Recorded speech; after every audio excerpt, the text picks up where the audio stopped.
This is the terrible battle of history, which marks another bloody chapter in the series of Crusades.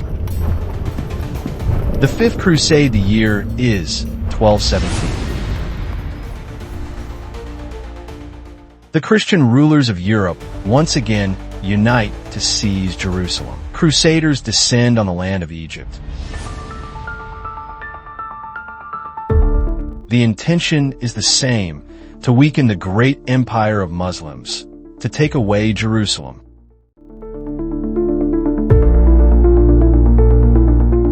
But will fate favor these crusaders? Or will Islamic bravery once again be written in golden letters on the pages of history?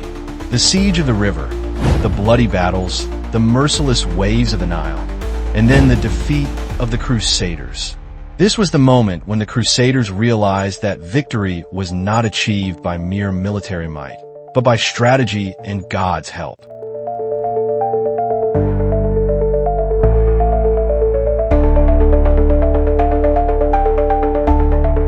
The end of the Fifth Crusade shakes Europe. The crusading dream is shattered. And the Muslims successfully defend their land once again. This is the story of passion, honor, and faith. A battle that was not only fought with swords, but won with patience, perseverance, and wisdom. Do you want to know how the Muslims crushed the dreams of the Crusaders in this war? So stay connected with us. This is history. This is reality.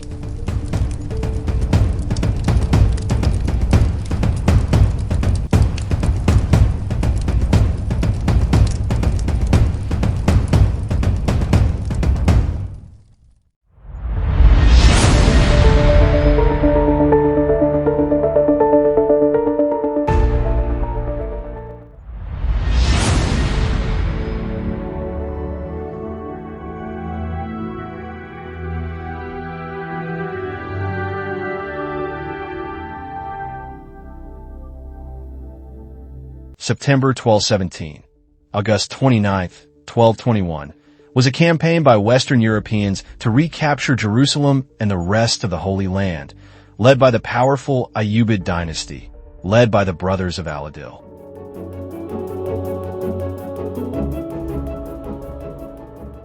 After the failure of the Fourth Crusade, Innocent III called for another crusade and began organizing crusading armies led by Andrew Dom of Hungary and Leopold IV of Austria, soon to be joined by the titular king of Jerusalem, John of Brienne. An initial expedition into Syria in late 1217 was fruitless, and Andrew left.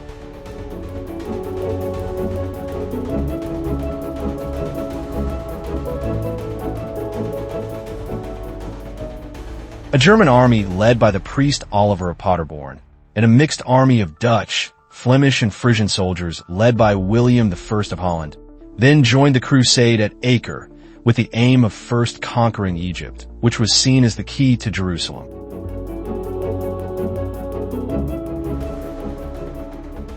There, Cardinal Pelagius Galvani arrived as papal legate and de facto leader of the crusade, supported by John of Brienne and the masters of the Templars, Hospitallers, and Teutonic Knights. Holy Roman Emperor Frederick II, who took the cross in 1215, did not participate as promised. After the successful Siege of Damietta in 1218 to 1219, the Crusaders held the port for 2 years. Al-Kamil, now Sultan of Egypt, offered attractive peace terms, including the restoration of Jerusalem to Christian rule. Pelagius reprimanded the Sultan several times, and the Crusaders marched south to Cairo in July 1221. On the way, they attacked a stronghold of al-Kamil at the Battle of Mansoura.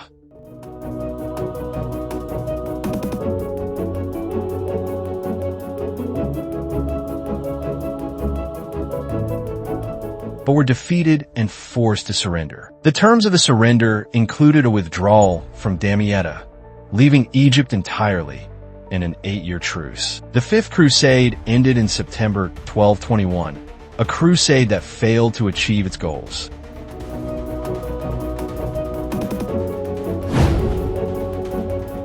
Background. Innocent III had been pope for 14 years and suffered the disappointment of the Fourth Crusade and the failure to recover Jerusalem, a crusade that began in 1209 and was led primarily by the Venetians.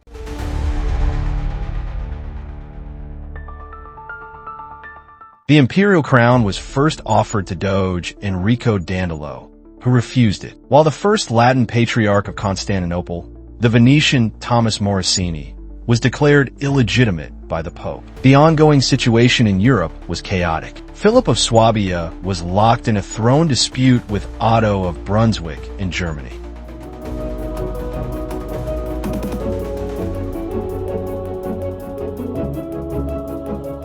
Innocent III's attempts to reconcile their differences failed with the assassination of Philip on June 21, 1208. Otto was crowned Holy Roman Emperor and fought against the Pope, leading to his excommunication.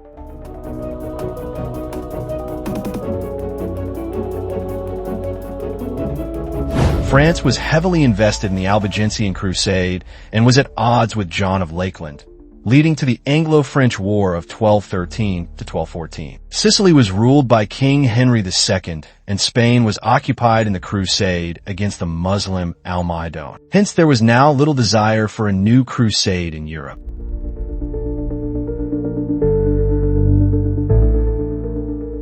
In Jerusalem, John of Brienne became the effective ruler of the kingdom through his marriage to Queen Mary of Montferrat. In 1212, Isabella II of Jerusalem was proclaimed Queen of Jerusalem shortly after her birth, and her father John became co-ruler. The War of the Antiochian Succession in Antioch, which had begun with the death of Bohemundson, did not end until 1219. Before John of Brienne's arrival in Acre in 1210, the local Christians had refused to renew their truce with the Ayyubids. The following year, John negotiated a new truce between the kingdom and the empire with the aging Sultan Al-Adil that would last until 1217.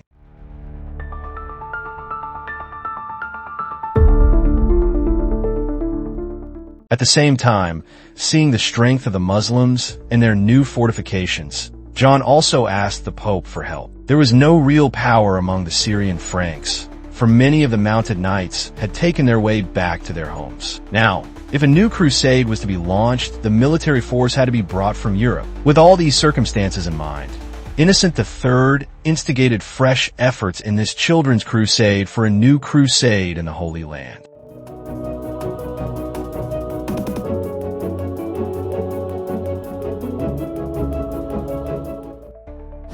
But for Innocent Psalm, the tragedy was moral. According to Innocent, children are the ones who shame us. While we sleep, they go out with joy to conquer the pure land.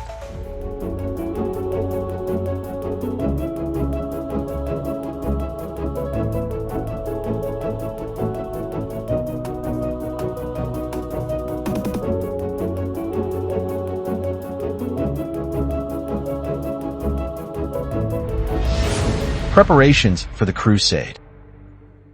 In April 1213, Innocent III issued his papal bull, Quia Majorari, calling all Christians to join a new crusade. This was followed in 1215 by a conciliatory decree, Ad Labrandam. This papal directive established the principles of the crusade, incorporating a new enterprise for the recovery of Jerusalem that was to last for nearly a century. The message of the crusade was preached in France by the legate Robert of Courcon, a former classmate of the Pope. He faced bitter complaints from the clergy, who alleged that he was encroaching on their authority. Philip II of France supported his clergy, and Innocent III realized that Robert's zeal was a threat to the success of the crusade.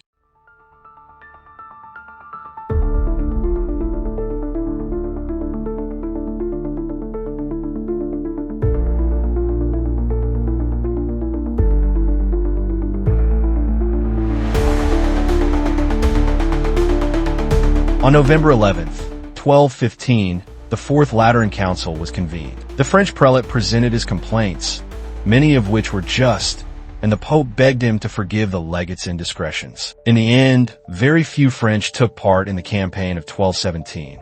Unwilling to accept the leadership of the Germans and Hungarians, France was represented by Aubry of Reims and the bishops of Limoges and Bayeux, Jean de Virac and Robert d'Obliges. At the council, Innocent III demanded the recovery of the Holy Land. Innocent III wanted it to be led by the papacy, as in the First Crusade, to avoid the mistakes of the Fourth Crusade, which was taken over by the Venetians.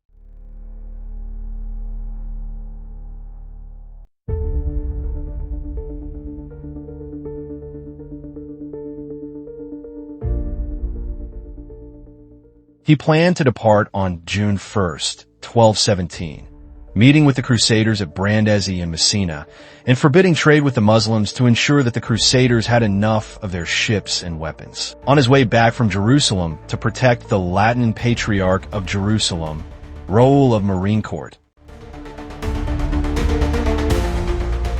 Innocent III commissioned John of Brienne to provide bodyguards, as John was at odds with Leo the First of Armenia and Hof I of Cyprus.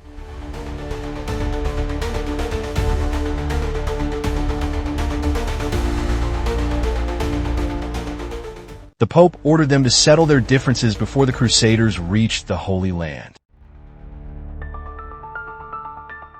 Innocent III died on July 16, 1216, and Henry III was elected Pope the following week. The Crusades took place in the early part of his papacy, while the following year, he crowned the paterdom of Courtenay as Latin Emperor, who was captured during one of his eastern tours in Epirus and died in prison.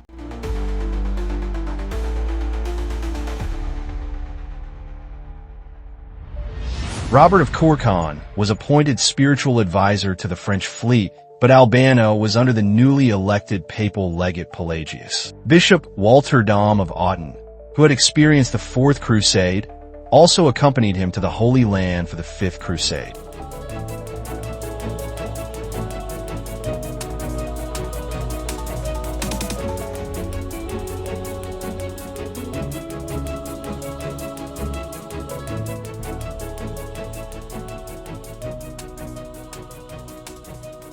The French canon, or jurist Jacques de Vitry, also came under the influence of Saint Marie of Agnes and preached the Albigensian Crusade after 1210. He rose to his new position as Bishop of Acre in 1216, and shortly afterwards Honorius III commissioned him to preach a crusade to the Latin populations of Ascham, which put an end to corruption in the port cities. Similarly, Oliver of Paderborn preached a crusade in Germany and achieved great success in recruiting. In July 1216, Honorius III summoned Andrew of Hungary to fulfill his father's vow to lead the crusade.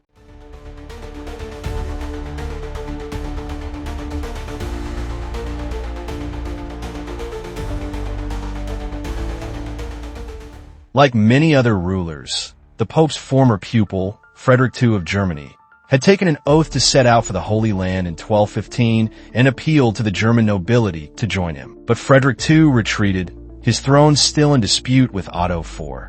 So Honorius repeatedly postponed the start date of the campaign. In Europe, Parrots were equally adept at arousing interest in the Crusades. Among them were Elias Carroll, a veteran of the Fourth Crusade, Ponce de Capdol, who later joined the Crusade in 1220, and Emery de Pigelhin, who, through a verse, begged a young William IV of Montferrat to follow in his father's footsteps and take up the cross.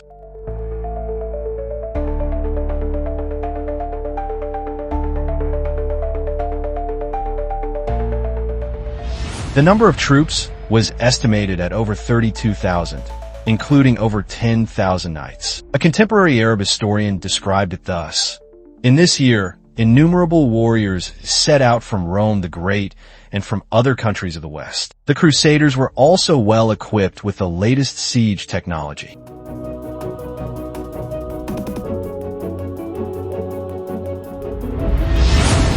Arrival in Iberia and the Levant.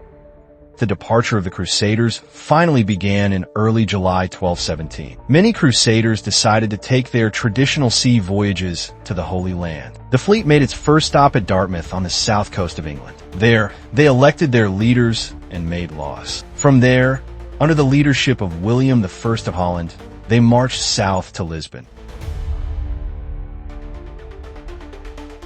Just like his previous crusade, the fleet was ravaged by storms and slowly made its way to the Portuguese city of Lisbon after stopping at the famous shrine of Santiago de Compostela. Upon their arrival in Portugal, the Bishop of Lisbon tried to convince the Crusaders to help them capture the city of Alcazar do Sal, controlled by Alwad I. However, the Frisians rejected the plan at the Fourth Lateran Council as Innocent III's incompetence. Other members of the fleet, however, were persuaded by the Portuguese, and in August 1217 began the Siege of Alcazar do Sal.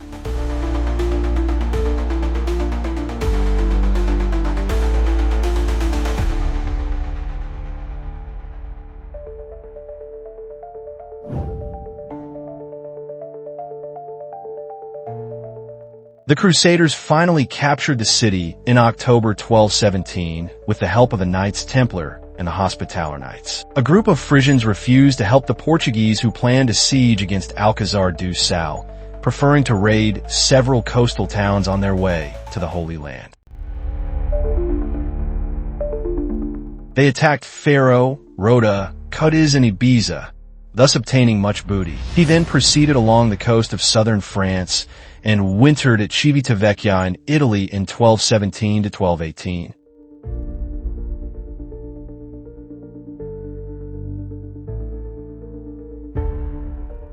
Before heading to Acre, in the north, where Inge II of Norway also took the Oath of the Cross in 1216. In the spring of the following year, he went to Balakar, and thus the Scandinavian expedition was ultimately unsuccessful.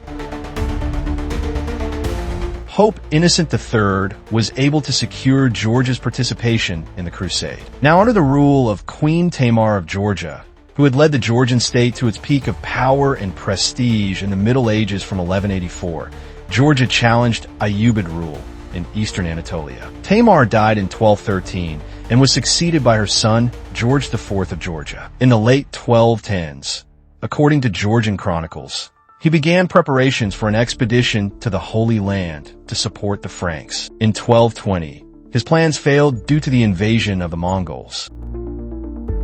After George IV's death, his sister Rasodin informed the Pope that Georgia would no longer be able to fulfill its promise to participate in the Crusades.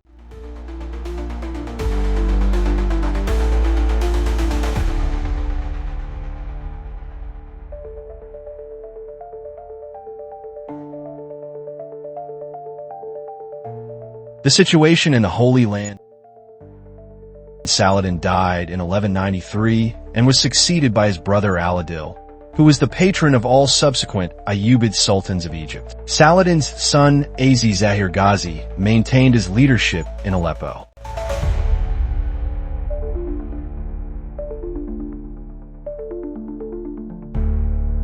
In 1201 to 1202, an unusual drying up of the Nile resulted in crop failure, leading to famine and pestilence. The people resorted to looting to keep themselves alive. In addition, a violent earthquake destroyed the entire city, adding to the general misery of the people.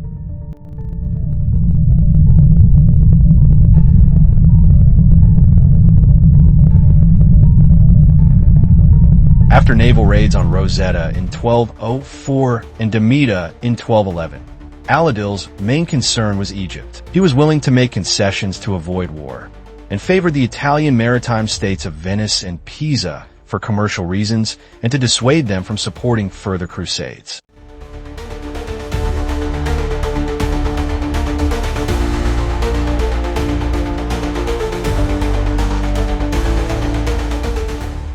Most of his reign was at war with the Christians under siege. He built a new fortress on Mount Tabor to strengthen the defenses of Jerusalem and Damascus. Most of his conflicts in Syria were with the Kirk de Chevaliers and the Hospitaller Knights, who were dealt with by Zahir Ghazi, his nephew of Bohemond IV of Antioch. Only once, in 1207, did he confront the Crusaders directly, capturing Al-Khaliyah, besieging Croc de Chevaliers, and advancing on Tripoli. Al-Zahir maintained alliances with both Antioch and Zacchaeus I, the Seljuk sultans of Rome.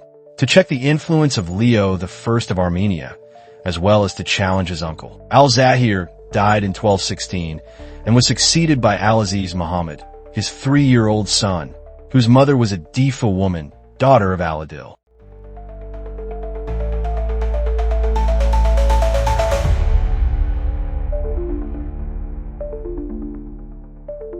Saladin's eldest son, Al-Fazl, rose to capture Aleppo, enlisting the help of Zacchaeus I. In 1218, Al-Fazl and the Kaikous attacked Aleppo and advanced on the capital. The situation was resolved when Al-Ashraf, the third son of Al-Adil, defeated the Seljuk army, which remained a threat until the death of Kaikous in 1220. Given the Egyptian plan of the Crusaders, these diversions proved useful in stretching the resources of the empire that controlled the Levant in a precarious situation.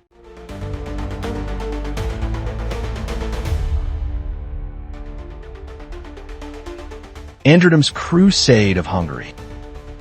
The first person to bear the cross in the Fifth Crusade was King Androdem of Hungary. Andrew II was called by the Pope in July 1216 to fulfill his father Belisum's vow to lead the crusade. The coronation was postponed for 3 years. Andrew, the favorite to become Latin emperor, mortgaged his estates to finance the crusade. In July 1217, Andrew, accompanied by Leopold VI of Austria and Duke Otto I of Myrnia, left Zagreb. King Andrew's army was huge, at least 20,000 cavalry and innumerable infantry. When Andrew and his men joined Split 2 months later, most of it was left behind. They were transported by the Venetian fleet, the largest European fleet of the time.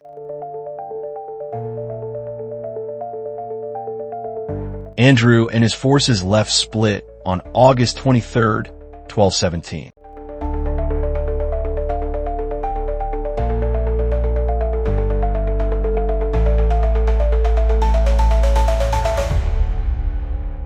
Androdem of Hungary. The Hungarian army landed on Cyprus on October 9, 1217, where they proceeded to Acre and were joined by John of Brienne, Raoul of Marinecourt, and Hugh I of Cyprus. Returning to Hungary, King Andrew remained at the head of the Christian forces in the Fifth Crusade. In October 1217, the leaders of the expedition held a council of war there, presided over by Androdem. Representing the military orders were Master Geron de Montego of the Hospitallers, William of Chartres of the Templars, and Hermann of Salza of the Teutonic Knights. Additional attendees included Leopold IV of Austria, Otto I of Myrnia, Walter Dom of Ioannis, and several archbishops and bishops.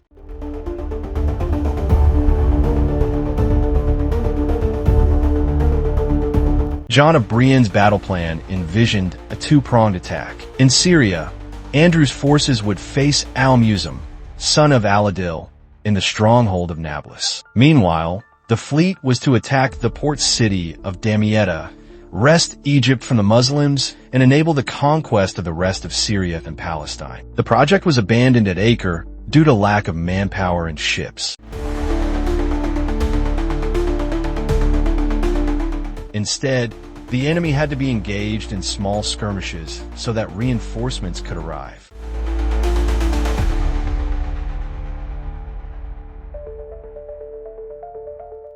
The Muslims knew that the Crusaders were coming with the exodus of merchants from Alexandria in 1216. When the Crusader coalition assembled at Acre, Al-Adil began operations in Syria, leaving the bulk of his forces in Egypt under his eldest son and Viceroy al-Kamil. He personally led a small force to support the then Emir of Damascus. With a small number of men, he guarded the roads leading to Damascus, while Al-Musum was sent to Nablus to guard Jerusalem. The Crusaders encamped near Acre at Tal Afik,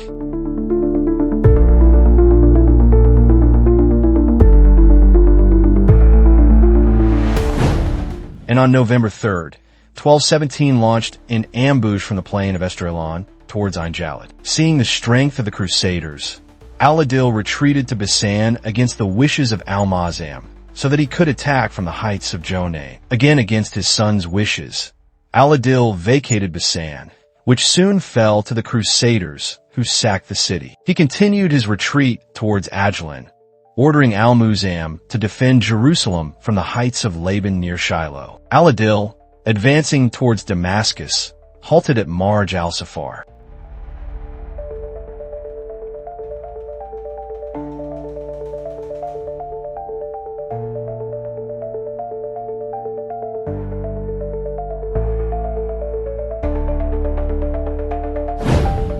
On November 10th, 1217, the Crusaders crossed the Jordan River at Jasr al-Majmi, threatening Damascus. The governor of the city took defensive measures and received reinforcement from the Ayyubid Emir al-Mujahid Shirkuh of Homs. Without fighting the enemy, the Crusaders returned to camp near Acre, crossing Jacob's Ford. Andrew, too, did not return to the battlefield, preferring to remain in Acre. Now under the command of John of Brienne, as supported by Bohemian IV, the Hungarians marched against Mount Tabor, which the Muslims considered impregnable.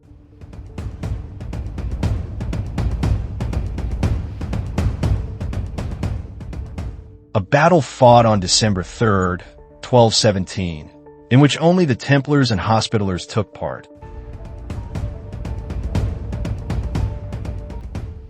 Exposed them to Greek fire. This siege was abandoned on December 7th, 1217. This small army was now disbanded.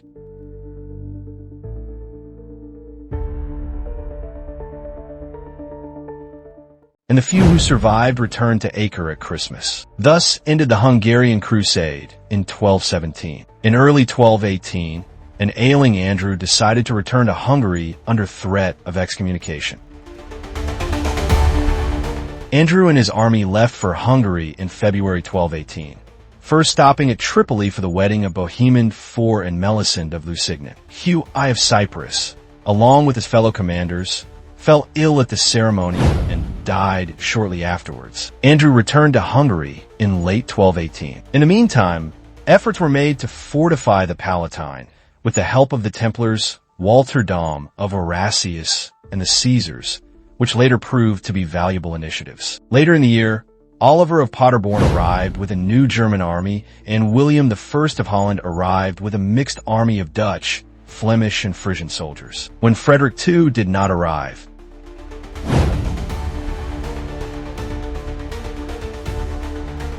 he began detailed planning. This campaign was led by John of Brienne. It was decided to attack Egypt.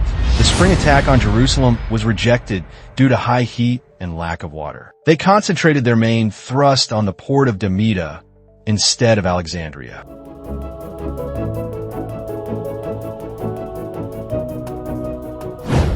Campaign in Egypt. On May 27th, 1218, the first fleet of Crusaders arrived at the port of Damietta on the right bank of the Nile. Simon III of Saarbrück was chosen as temporary leader until the arrival of the rest of the fleet. Within days, the rest of the ships arrived, including John of Brienne, Leopold VI of Austria, and Masters Pierre de Montagut, Hermann of Silza, and Guerin de Montague.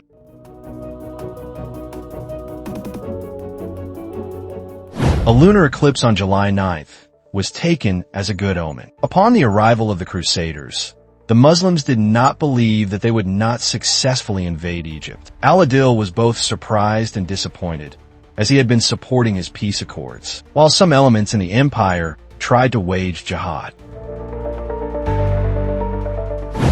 Al-Adil was still encamped in Marj al-Safar. He entrusted his sons al-Kamil and al-Muazzam with the task of defending Cairo and the coast of Syria respectively. Available reinforcements were sent from Syria, and the Egyptian army encamped at al-Adaliyah, a few miles south of Damietta. The Egyptians were not strong enough to attack the Crusaders, but they thwarted all attempts by the Crusaders to cross the Nile.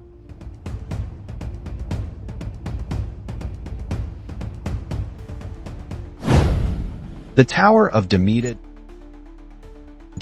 fortifications were impressive, consisting of 3 walls of varying heights, with dozens of towers in the interior, and additions were made to repel invaders. Located on an island in the Nile was Burj al-Salsala, called the Tower of Chains, because of the large iron chains that prevented crossing the river. This tower, which had 70 levels and housed hundreds of soldiers, was the only key to the capture of the city.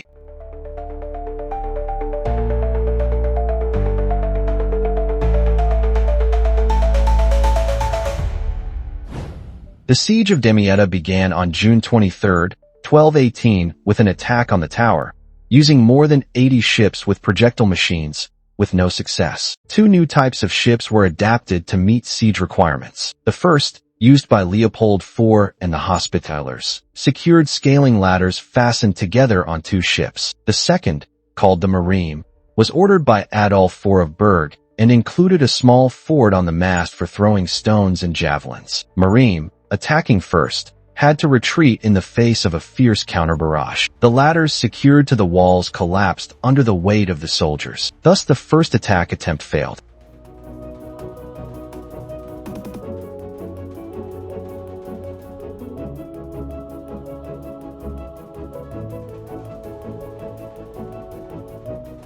Oliver of Paderborn, with the help of his Frisian and German followers, showed considerable ingenuity and leadership, combining the best features of earlier models to create an ingenious siege engine. Protected from Greek fire by skins, it included a revolving ladder that extended well forward of the ship. On August 24th, a renewed attack began. By the next day, the tower was taken and the defensive chains were cut. The loss of the tower was a great shock to the Ayyubids.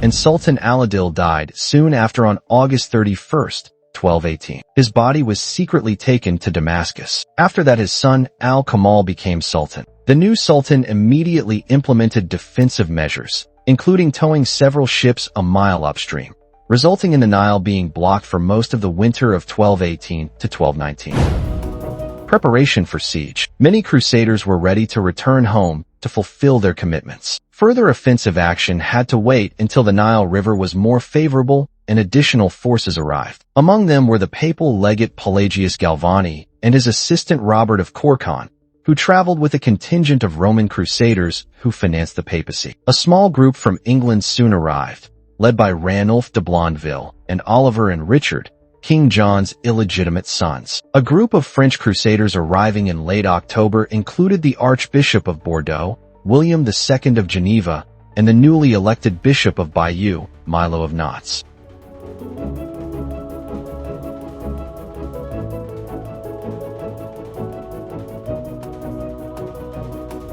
On October 9, 1218, Egyptian forces made a surprise attack on the Crusaders' camp. Detecting their movements, John of Brienne and his troops attacked and destroyed the Egyptian advance guard, halting the main force. A follow-on attack on the Crusaders on October 26th also failed. The Crusaders now built a huge floating fortress on the river, but a storm that began on November 9, 1218 brought it close to the Egyptian camp. The Egyptians captured this sea fort and killed all its defenders. Only 2 soldiers survived the attack. They were accused of cowardice and John ordered their execution. The storm, lasting 3 days, flooded both camps and destroyed the Crusaders' supplies and transport.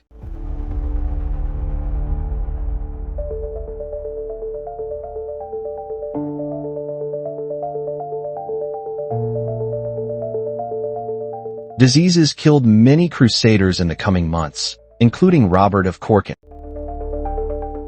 During the storm, Pelagius took control of the campaign. The Crusaders supported him, feeling the need for new, more aggressive leadership. By February 1219, they were able to launch new attacks, but were thwarted by the weather and the strength of the defenders. At the time, al-Kamil, in command of the guards, was almost deposed by a coup to be replaced by his younger brother, Alafuiz Ibrahim. Alerted to the plot, al-Kamil had to flee the camp for safety, and in the ensuing confusion the Crusaders were able to advance on Damietta. Al-Kamil considered fleeing to the Ayyubid Emirate of Yemen, ruled by his son al-Masudi Yusuf, but the arrival of his brother al-Mu'azzam with reinforcements from Syria put an end to the plot.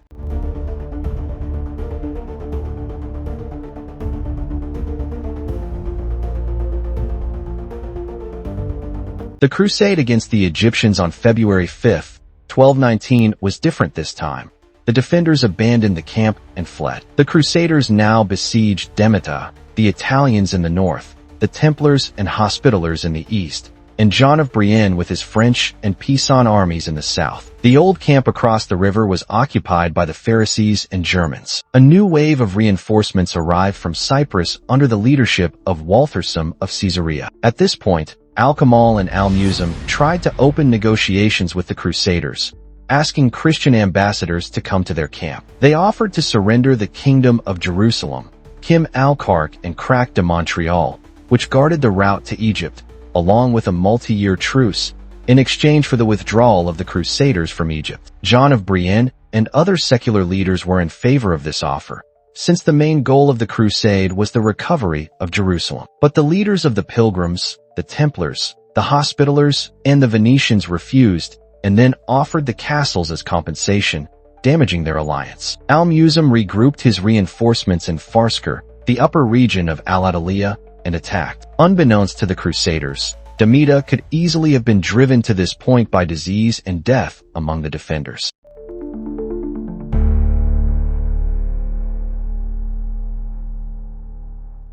In the Holy Land, al-Mu'azzam's forces began dismantling Mount Tabor and other defenses, as well as the fortifications in Jerusalem itself, so that they would not be protected if the Crusaders prevailed there. Al-Muzaffar II Mahmud, son of the Ayyubid emir of Hama, and later emir himself, arrived in Egypt with Syrian reinforcements, making several attacks on the Crusader camp until April 7, 1219, with little effect. In the meantime, Crusaders such as Leopold IV of Austria were returning to Europe, but suffered more from new recruits, including Guy I Umbriaco, who brought badly needed supplies. Muslim attacks continued throughout May.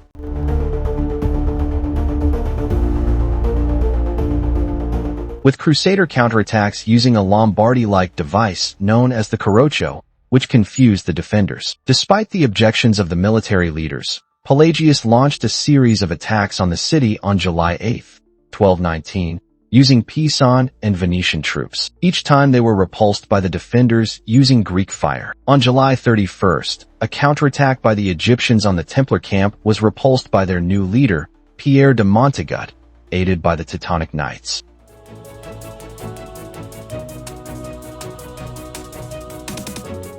The fighting continued till August when the waters of the Nile receded. An attack on the Sultan's camp at Farskor on August 29th, led by the faction of Pelagius, was a disaster, resulting in heavy losses for the Crusaders. The hospital marshal, Emir de Laron, and many Templars were killed. The intervention of John of Brienne, Ranulph de Blondeville, and the Templars and Hospitallers prevented further damage.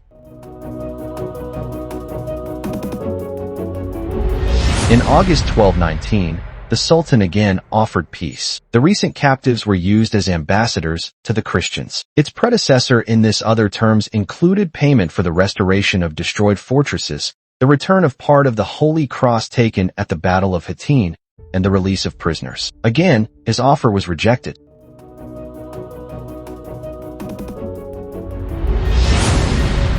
St. Francis in Egypt. In September 1219, Francis of Assisi arrived at the Crusader camp to seek permission from Pelagius to meet Sultan al-Kamil. Francis had a long history of crusades. Initially refusing the request, Pelagius allowed Francis and his companion, the Illuminato de' Reti, to set out on a suicidal mission. They crossed the Nile to preach to al-Kamil, who assumed that the holy men were ambassadors of the Crusaders and received them politely. When he discovered that their purpose was to preach against the evils of Islam, some in his court called for the execution of the Faridas. Al-Kamil instead listened to them and asked them to take them back to the Crusader camp. Francis secured a commitment to more humane treatment of Christian captives.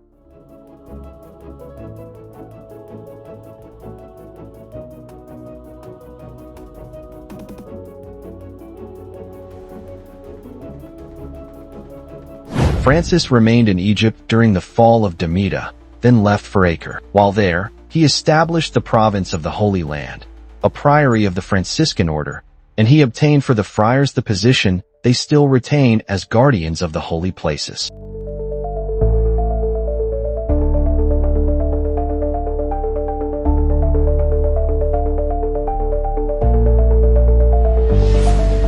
Siege of Damietta.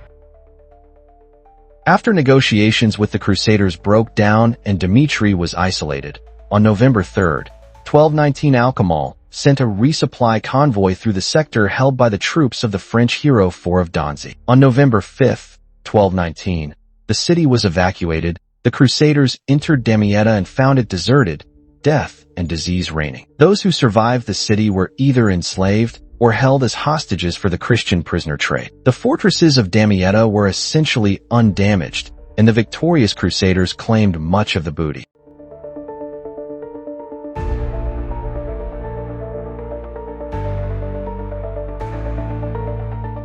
By November 23, 1219, they also captured the neighboring city of Tans at the Tannetic mouth of the Nile. Pelagius relented, allowing John to lead Damietta until the Pope's decision. Despite this, the Italians, deprived of booty, took up arms against the French and expelled them from the city.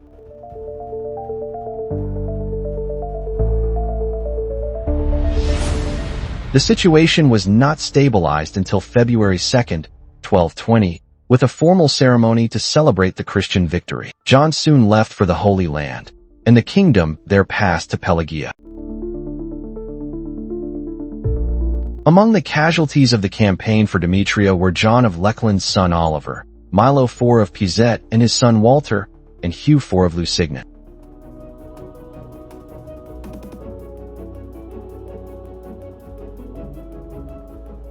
John of Brienne's return to Jerusalem. John of Brienne's father-in-law, Leo I of Armenia, died on May 2, 1219, leaving his succession in dispute. John's claim to the Armenian throne was through his wife Stephanie of Armenia and their infant son, while Leo I made his infant daughter Isabella heir to the kingdom of Armenia. The Pope decreed in February 1220 that John was the rightful heir to the Armenian kingdom of Cilicia.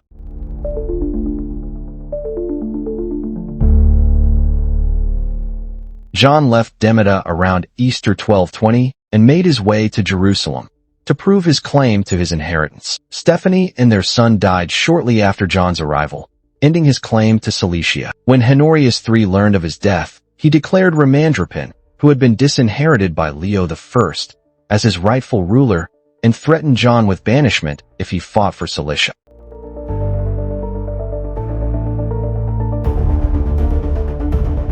To consolidate his position, Ramandropin also traveled to Damietta in the summer of 1220 to meet with Pelagius. After the capture of Damietta, Walter of Caesarea rushed in with 100 armed Cypriot knights, including a Cypriot knight, Peter Chap, and his charge, a young Philip of Navarra.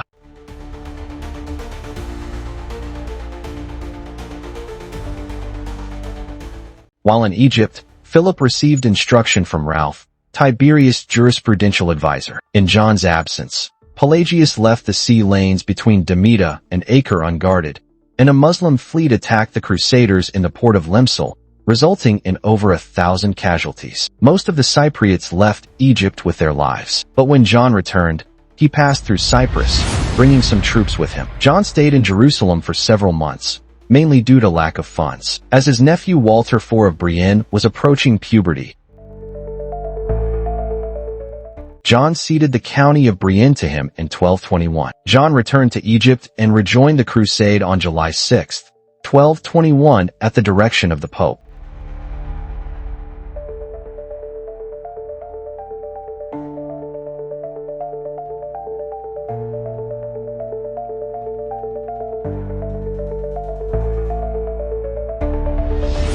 Destruction in Mansoura. After the celebration of February 1220, the situation in Damietta was one of inaction and discontent, the army lacking discipline despite the strict rule of Pelagia. His extensive regulations prevented adequate protection of the shipping lanes from Cyprus, and many ships carrying pilgrims were sunk, leaving many with the Crusaders. But the army also received some fresh troops, including troops led by the Archbishop of Milan, Enrico de Sitala, and an unknown Archbishop of Crete. This was the precursor to the disastrous Battle of Mansoura in 1221 that ended the Crusades. In late 1220 or early 1221, al-Kamil sent an embassy to Fakhr al-Din ibn al-Sheikh to the court of his brother al-Ashraf, who ruled most of Armenia from Sinjar. He at first refused to help against the Crusaders, as the Muslim world was now also threatened by the Mongols in Persia. Therefore, the Abbasid Caliph al-Nasir had already requested an army from al-Ashraf against the Mongols. However, al-Ashraf chose to help his brother al-Kamil in Egypt. The Ayyubids took the Mongol ouster of the Khwarezmian king Alauddin Muhammad II as a victory, and concentrated all their attention and energy on attacking Damietta. At the captured city of Damietta, Pelagius was unable to rouse the Crusaders from their inactivity until 1220, except for a Templar raiding party on Brules in July 1220. After the defeat at Damietta, the relative calm in Egypt led al-Muazzam to attack the remaining coastal forts at Caesarea, further weakening the defenses of Jerusalem.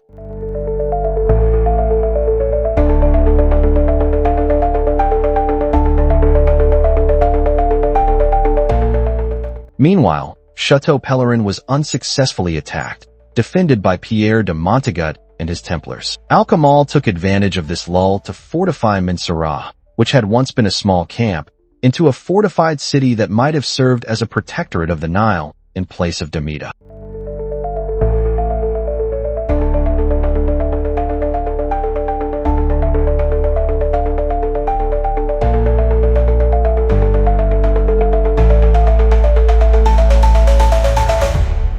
Meanwhile, al-Kamil once again offered the Crusaders a peace treaty, which was once again rejected by Pelagia. This was because Honorius III announced that Frederick II would soon send his troops.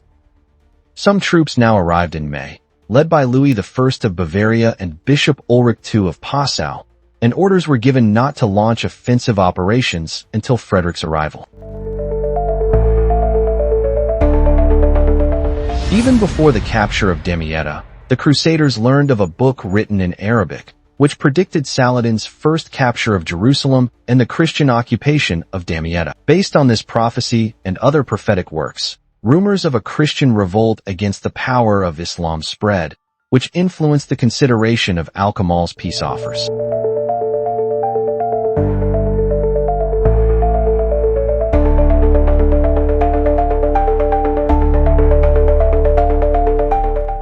Then in July 1221, rumors began that an army of King David, a descendant of the legendary Prester John, was seen heading east to the Holy Land to join the Crusade and free the Sultan's Christian prisoners. The story soon became famous, and the Crusaders were so excited that they were forced to attack Cairo prematurely.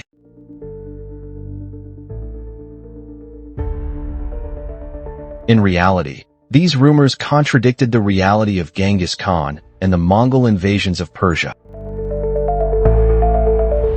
On July 4, 1221, Pelagius, deciding to advance south, ordered a 3-day fast in preparation for the advance. John of Brienne, who had just arrived in Egypt, opposed the move, but was unable to stop it. For opposing these plans already underway, he was considered a traitor and threatened with expulsion from the Crusader alliance. John joined the army under Legate's command. He marched on July 12 to Farskor, where he was appointed by Pelagius to the front line.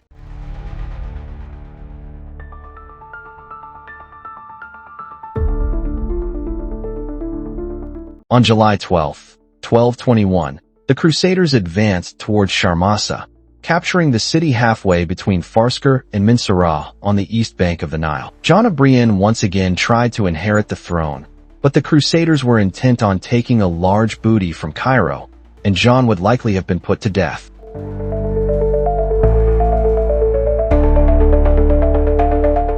On July 24th, Pelagius deployed his forces near Al-Bahr al-Sagat, the Ashmum Canal, south of the village of Ashman al-Rahman, on the opposite bank of Mansoura, to maintain supply lines with Damietta. In late August, when the Nile was at its peak, the Egyptians succeeded in blocking the Crusaders' line of communication to Damietta. After consulting with military leaders, Pelagius ordered a retreat.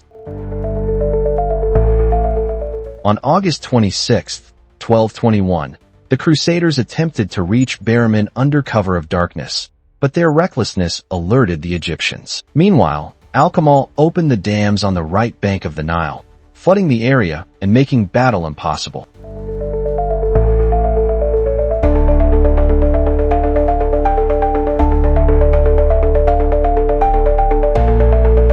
On August 28th, Pelagius sent a peace envoy to al-Kamil. He offered the Sultan an 8-year truce in exchange for withdrawing from Damietta and allowing the Crusaders to pass, the release of all prisoners, and the return of the relics of the Holy Cross. Prior to the formal surrender of Damietta, both sides would retain their own hostages, among them John of Brienne and Hermann of Salza for the Franks and Salah Ayyub, son of al-Kamil, as a hostage for Egypt.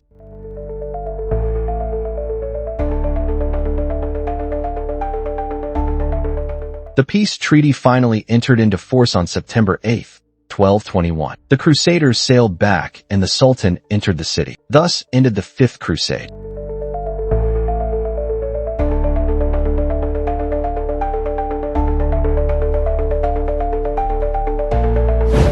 After the war. At the end of the Fifth Crusade, the West gained nothing. Most were bitter that the offensive had begun before the arrival of the emperor's forces and opposed the treaty. Walter of Poleria was stripped of his property and exiled.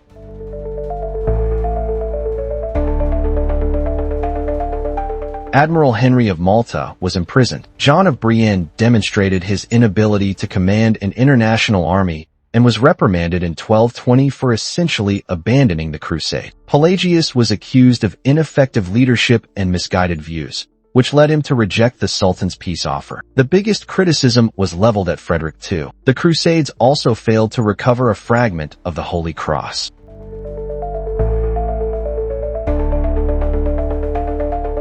The failure of the Crusade gave rise to anti-papal sentiments from the Occitan poet Guillaume Figuera. He wrote one of his songs. He blamed the stupidity of the criminals.